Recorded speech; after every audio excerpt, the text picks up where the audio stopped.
Well, hey, Christ Covenant, hope you're having a good week. Want to talk about where we're headed Sunday and even in the following Sundays, where we're headed as far as sermons. And so we're going to do just 1 week this week on looking at wisdom, looking at the Proverbs. In fact, we'll be in Proverbs chapter 9. I'll talk about that in just a minute.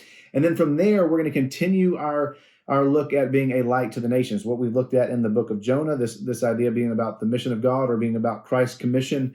And we're going to look at that now in the book of Acts. We're going to look at selected texts throughout the book of Acts for basically the next 2 months. And so as we continue this idea of being about Christ in his church, and then Christ in his commission in the year 2021. And so we'll look more at the mission of God. This week we'll be in Proverbs chapter 9, a key text. Really what's interesting in Proverbs is, particularly if you look at chapters 10 through 30, it in some ways looks very random. There's these kind of random couplets of things of wisdom on money and time and laziness and all kinds of other things, and they in some ways seem disjointed. But what we're going to see is really that's what Solomon, carrying out the Shema, carrying out Deuteronomy 6. That he's just kind of teaching his son as he's walking along the way.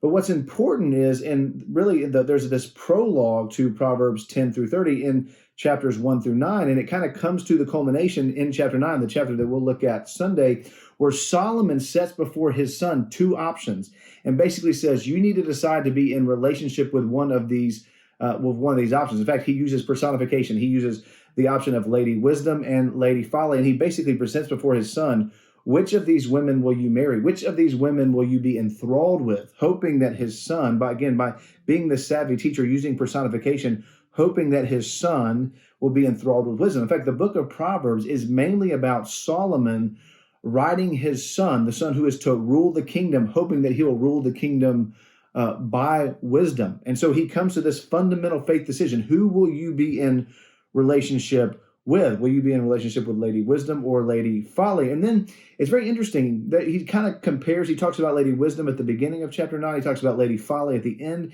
and in the middle there's these weird verses, and sometimes people think, why are they there? But essentially what Solomon is doing is he's giving you these tests to see whether you are on the right path, to see if you're on the path of wisdom or the path of folly. In fact, he's mainly saying this: the way you respond to rebuke, the way you respond to reproof, the way you respond to correction shows which path you are on. And so we're going to come together, we're going to look through chapter 9, consider what path are we on, hoping that, again, we will choose the path of wisdom personified in a person. And then we're going to point out that ultimately wisdom is personified in a person named Jesus of Nazareth. In fact, Paul tells the church at Corinth that he is the wisdom of God for us. And so as all the scriptures do, we'll show how even the book of Proverbs points us forward to the wise sage, Jesus himself, and even more than that, to the true son of Solomon who will rule the kingdom by wisdom. So read chapter 9, consider what the author is saying to